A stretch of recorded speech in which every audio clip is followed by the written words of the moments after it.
आए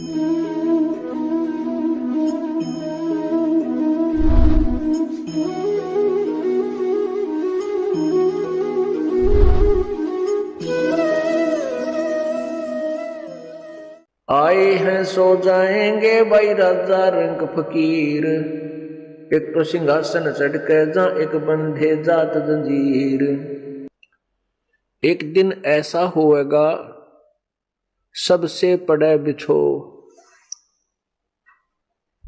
एक दिन ऐसा होएगा सबसे पड़े बिछो, और राजा राणा राव रंक भाई सावधान क्यों ना हो।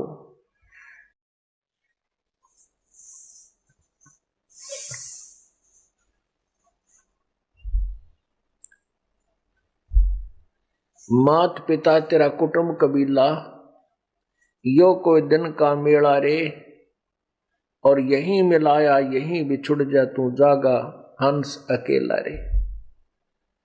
परमात्मा कहते हैं कि तू काल के जाल में फंस के इतना अनजान हो गया कि तेरा जहां जन्म हो जाता है, चाहे किसी योनि में, पशु में, पक्षी में, मनुष्य में, गधे में, कुत्ते के में, आप उसी में सेट हो जाते हो। वही भाई बहन और रिश्तेदार, माता पिता, वहीं के जो अपने मित्रों में इतने लीन हो जाते हो, आप भूल जाते हो मरने को, आप भूल जाते हो उस दिन को जिस दिन तुमने यहाँ से इनसे बिछुड़ना है। और बिछुड़कर फिर कहाँ जाओगे, क्या होगा, इस अध्याय को आपने कति यो चैप्टर बंद कर रखा है। उस चैप्टर को खोलने के लिए, याद दिलाने के लिए परमात्मा स्वयं आते हैं या अपने कोई दास को भेजते हैं, ताकि अनजान आत्माएं अपने आप को पहचाने, तुम कौन हो, कहां से आए थे, कहां जाना है और यहां क्या कर रहे हो। जरा उनकी तरफ ध्यान दो जिन्होंने अपना सारा जीवन संतान की जो सेवा में, संतान की परवरिश में और महल और कोठी बनाने में समाप्त कर दिया, और एक दिन मृत्यु आई, उठाकर जंगल में उनका अंतिम संस्कार कर दिया। जिन कोठियों को बनाने में उसने सारा जीवन लगा दिया, जिस बैंक बैलेंस को बनाने के लिए उसने दिन रात देखा ना रात देखी, उसके साथ कुछ नहीं गया।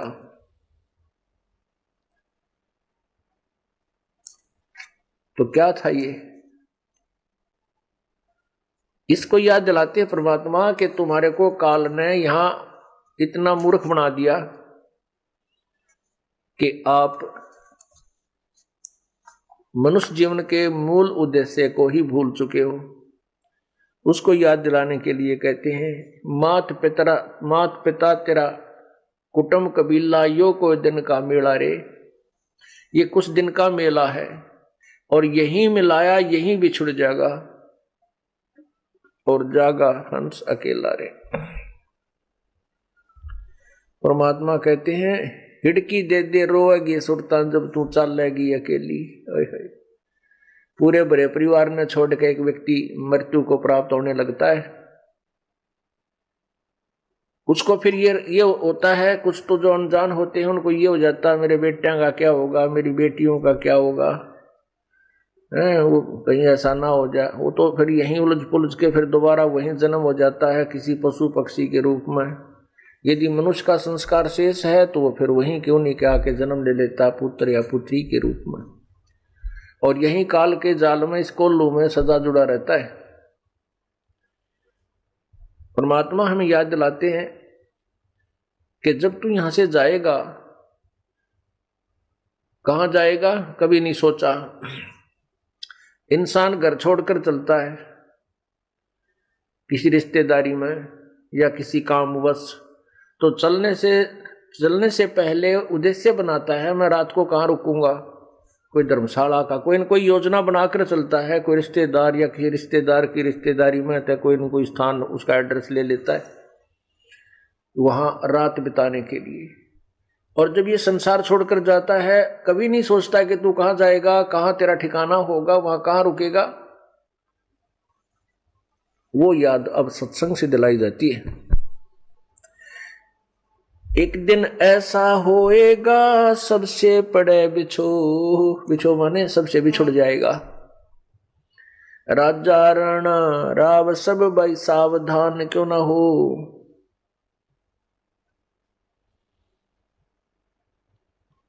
उज्जड़ खेड़े ठीकरी ये गड़गड़ गए कुमारे, रावण सरीखे चले गए वो लंका के सरदार।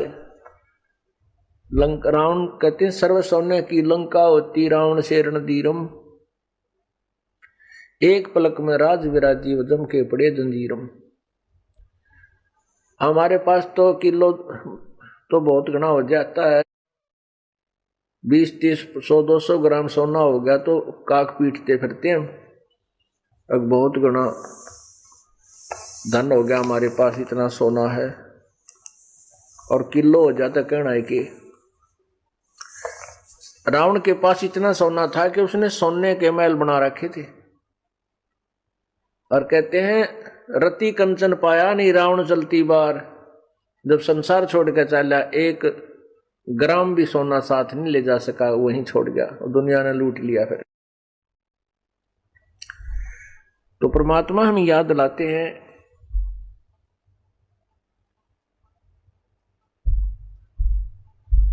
ये बड़े बड़े महल बना रखे हैं और फिर ये उज्जड़ हुए पड़े हुए खेड़े बोल रहे हैं, जिनको खेड़े कहते हैं। तो वहां देखो कितने सामान पड़ा होता है, किसी के मटके फूटे पड़े हैं, कोई छोटी छोटी ईंट निकलती हैं, जैसी भी जिस समय की सभ्यता है उस प्रकार के वहां सारे बर्तन मिल जाते हैं। परमात्मा कहते हैं उज्जड़ खेड़े ठीकरी ये ठेकरी गड़गड़ गए कुमार, रावण सरीखे चले गए वो लंका के सरदार। अब यहाँ एक बात समस्या आती है कि मन में यह आता है जाना तो है ही, सभी ने मरना है, इसमें मरना तो है ही, लेकिन मरने में जाने में बहुत अंतर है। एक तो भक्तिहीन प्राणी भुगत कर मरे और बुरा हाल हो जाए उसका कि तो बिरानवा टीवरी है, और फिर यम के दूत उसको पकड़ कर ले जाएंगे, यम के दूत पकड़ कर ले जाएंगे जैसे अपराधी को ले जाते हैं। और एक भक्ति युक्त प्राणी भाई इज्जत ले जाया जाएगा। आए हैं सो जाएंगे भाई राजा रंग फकीर, एक तो सिंहासन चढ़ के जा एक बंधे जात जंजीर। कितना अंतर हो गया। एक तो इज्जत के साथ ले जाए जाएंगे विमान में बैठा कर, और जो भक्ति नहीं करते उनको यम के दूत जंजीरों से बांध कर ले जाएंगे। जिसने कभी परमात्मा को याद ना किया हो उस प्राणी की मृत्यु देखना, कभी वो मरता हो जब भुगत का मरा करे ना उसका जी निकला, घर वाले भी दुआ करें भगवान ठा दे इसने, और मरते समय टट्टी और पेशाब अंदर ही निकल जाते हैं भयभीत होकर के। क्योंकि ये हमारी एक ऐसी वृत्ति बनी हुई है, ऐसा स्वभाव बना हुआ है कि हम किसी किराए के मकान पर रहते हो ना, और उसको भी मकान मालिक कहे भी खाली कर दे, हम उसको भी खाली करना नहीं चाहते। उसको भी खाली करने में हम बहुत दिक्कत महसूस करते हैं। और अपने मकान से कोई कहे खाली कर दे तो मतलब है कौन नहीं, लेकिन अपना मकान है ही नहीं, वो मकान फिर खाली करना होगा क्योंकि मृत्यु होगी। इसी प्रकार इस शरीर में हम रह रहे हैं, एक सराय है चलती फिरती, एक कोठड़ी है। परमात्मा ने सूझबूझ से हम इस जीव को इसमें फिट कर रखा है, इस काल इस 5 तत्व के महल में। अब इसका समय पूरा हो जाता, जितने समय का इसने किराया दे रखा है इस शरीर का, तब तक परमात्मा ने ये महल इसको दे रखा है जीव को। और जब इसका समय आ जाएगा तो इसको छोड़ देना चाहिए, समझदार व्यक्ति होता है। लेकिन जिसको ज्ञान नहीं, जो स्वार्थी और लोभी रहा सारी उम्र, तो वो इस शरीर को छोड़ना नहीं चाहता। मेरा शरीर है, मेरा शरीर है। तो यम के दूत फिर अंदर से उसको बुरी तरह पीट के और उसको भयभीत करके बुरी बुरी आकृतियां दिखाकर, बाले दिखाकर उसको भयभीत करते हैं। फिर वो डरता टट्टी पेशाब निकल जाता भयभीत होकर के, और वो फिर भागने की चेष्टा करता है शरीर छोड़ के। वैसे राजी खुशी नहीं छोड़ता। जो भक्त होते हैं, संत होते हैं, वो प्रभु की भक्ति के कारण इस शरीर को आसानी से त्याग देते हैं। और जिन्होंने भक्ति नहीं कर रखी वो शरीर से निकल भी नहीं सकते, उनको मार पीट कर निकाला जाता है। दोनों ही बातें हैं। वो छोड़ना भी नहीं चाहता और उससे निकला भी नहीं जाता, तो यम के दूत उसको मार कूट के बाहर खींच कर निकालते हैं, उसका गर्दन बंद कर देते हैं, जुबान बंद कर देते हैं। और भक्ति युक्त प्राणी अपने आप, परमात्मा का आदेश होगा, अपने आप शरीर से बाहर हो जाएगा, कोई परेशानी नहीं होगी। और फिर सामने प्रभु खड़े दिखाई देंगे उसको गुरुदेव के रूप में, और उसको ऐसा लगेगा जैसे कोई सपना हो गया हो। मृत्यु नहीं लगती उसको ऐसा होगा जैसे कहीं सौपन सा लगेगा, क्योंकि सौपन में सौपन नहीं लगता, वो ओरिजिनल नजर महसूस होता है। हम आपको इसलिए बता रहे हैं कि आपको जब वहां जाओगे तो ऐसा लगेगा जैसे सौपन में होता है। तो इस प्रकार हम अपने भगवान के पास चले जाएंगे और भक्ति का फल हमें मिलेगा।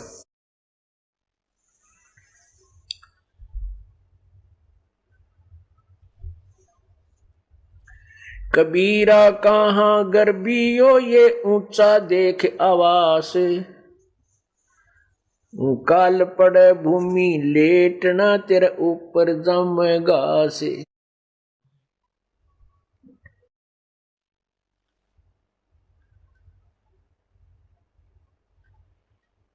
परमात्मा कहते हैं कि हे प्राणी, तू इस ऊंचे ऊंचे बड़ी बड़ी कोठियों को देखकर कहां फूला फिरता है?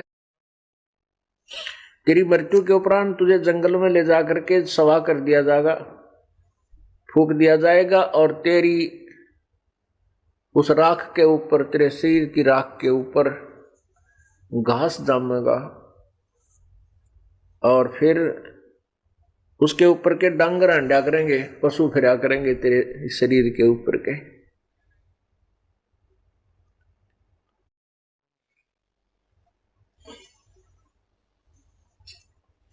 कबीरा कहाँ गर्बियो इस जोबन की आसे, टेसु फूले दिवस दस खंबर खरब खंगर भय पलास।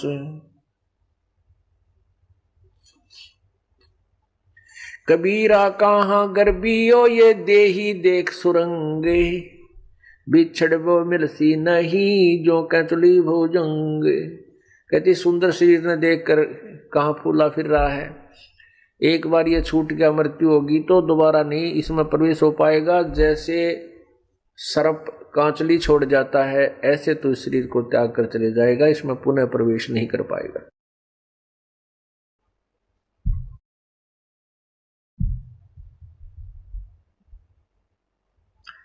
कबीरा कहाँ गर्भियो ये काल गह करके से, न जाने का मारेगा के घर के परदेश। परमात्मा कहते हैं या तो भक्ति कर ले, परमात्मा मेरी शरण में आ जा, नहीं तो यू काल तेरी ब्रांड में टिक करके मारेगा। ना मेरा किधर एक्सीडेंट में दूसरे देश में यानी अपने घर से बाहर, और ना मेरा किधर घर में हार्ट अटैक हो जाएगा और बीमारी हो जाए।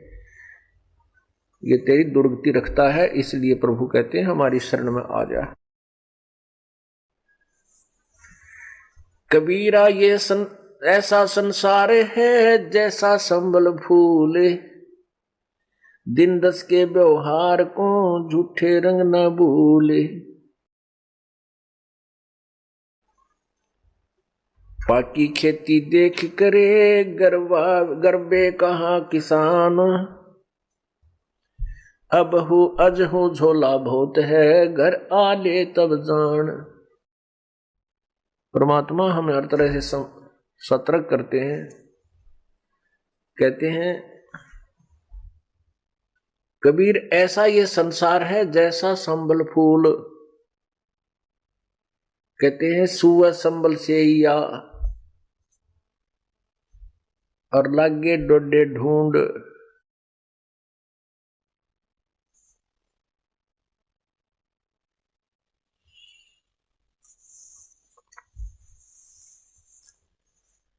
जिस अपने परिवार को, संपत्ति को हम अपना मान करके इसके ऊपर आसक्त हो चुके हैं, परमात्मा हमें याद दिलाते हैं कि ये तेरा नहीं है। और हमारी क्या टेंडेंसी है,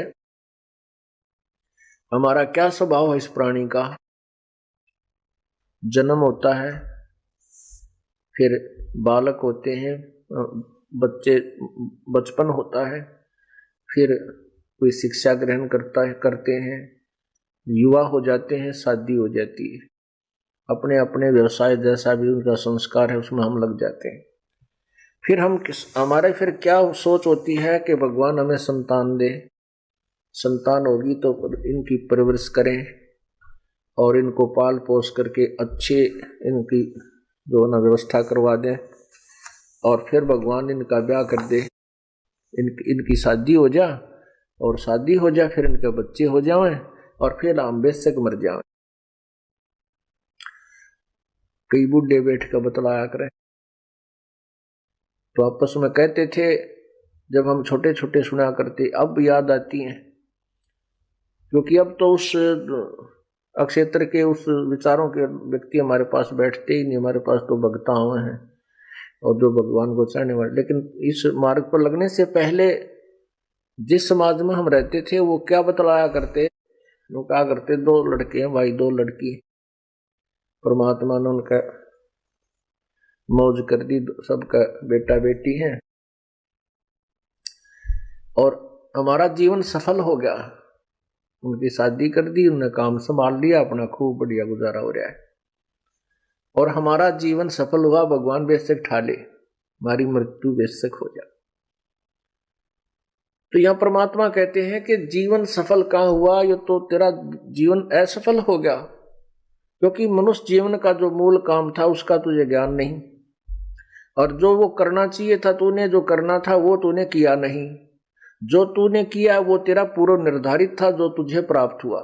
जैसे हम चाहते हैं, शादी होते ही एक ऐसी वृत्ति बनी हुई है समाज की इस काल प्रेरणा से कि सबसे पहले हम लड़का होने की उम्मीद करते हैं। जब शादी हो जाए तो हम ये सोचते हैं परमात्मा एक लड़का हो, पर पहला ही, फिर चाहे बेशक बेटी हो जाए। वैसे तो अब तो बुद्धिमान समाज हो गया है, बेटी और बेटी में कोई अंतर नहीं होना चाहिए। ये तो काल का जाल है हमें परेशान करने के लिए और अननेसेसरी जो हरासमेंट करने के लिए। लड़के के लिए उम्मीद की थी लेकिन लड़की होगी, फिर ये सोचते हैं परमात्मा दूसरा तो लड़का हो ही हो, दूसरी भी लड़की होगी। फिर अर्ज करते हैं परमात्मा, ये कहता है एक लड़का होना है, तीसरी भी लड़की होगी, चौथी भी लड़की होगी। तो कहने का भाव ये है, ना तो हमारा चाहा हुआ और ना हमारा किया हुआ, केवल वही हुआ जो हमारे भाग में लिखा था, वही हमें मिला, वही बेटे मिले, उतनी बेटी मिली, उतनी संपत्ति मिलेगी और उतनी ही मिली। हमारा किया तो कुछ हुआ नहीं, ये तो आपका पिछले जन्म का संस्कार पर जो ना फलीभूत हुआ है। अब तूने इस जन्म में जो करना चाहिए था, जो तुझे अगले जन्म में मिला, वो शुरुआत भी ना की और फिर कहता है मेरा जीवन सफल हो गया। तूने तो जीवन बर्बाद कर दिया, असफल कर दिया। नालायक जो करना था वो छेड़ा भी को नहीं, शुरुआत भी नहीं की इसकी।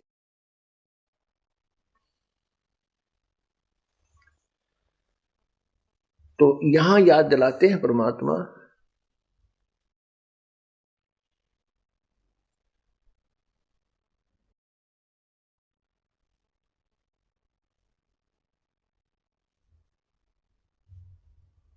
जैसे एक संभल का वृक्ष होता है, संभल, उस संभल के वृक्ष के फल बहुत ही अच्छे होते हैं, फूल भी बढ़िया होते हैं। देखने में तो वो फल इतने अच्छे होते हैं कि बहुत ही स्वादिष्ट होंगे, इनमें बहुत खाद्य पदार्थ पाओगा। उसको जो फोड़ के देखे तो उसमें कपास होती है, रुई होती है, जैसे आंख के डोडा में होती है।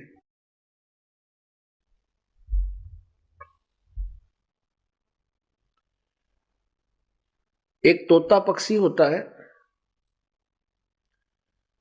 वो तोता पक्षी जो है ना पके हुए फलों को खाता है, और जब वो संभल का वृक्ष बड़ा होता है तो उसको तोता उस पे आस रखता है कि ये वृक्ष बड़ा होगा, इसका फल लगेंगे। 10-12 वर्ष में वो संभल का वृक्ष बड़ा हुआ, फल लगने लगे। जब फल लगने लगे तो तोते ने सोचा फल पक गया, इसको खा ले तू। संभल के फल को खाने के उद्देश्य से, पके हुए फल को खाने के उद्देश्य से तोते ने चोंच मारी आछी दबा के, और वो चोंच मारते ही रुई उसके मुंह में फंस गई चोंच में। अब उसने सोचा था आनंद लूंगा, फल मीठा फल पाऊंगा, खाऊंगा, और वह चोंच फंस गई उसकी चोंच में, उसने वह रुई फंस गई उसकी चोंच में, जान बचानी मुश्किल होगी।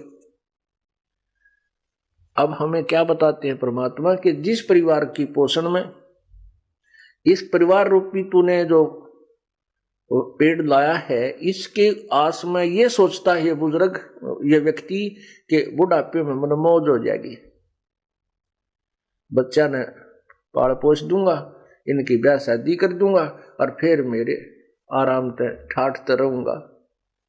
बुढ़ापे में तो रह लिया ठाठते, तेरा जिए जानेगा जैसा तू ठाठते रहेगा।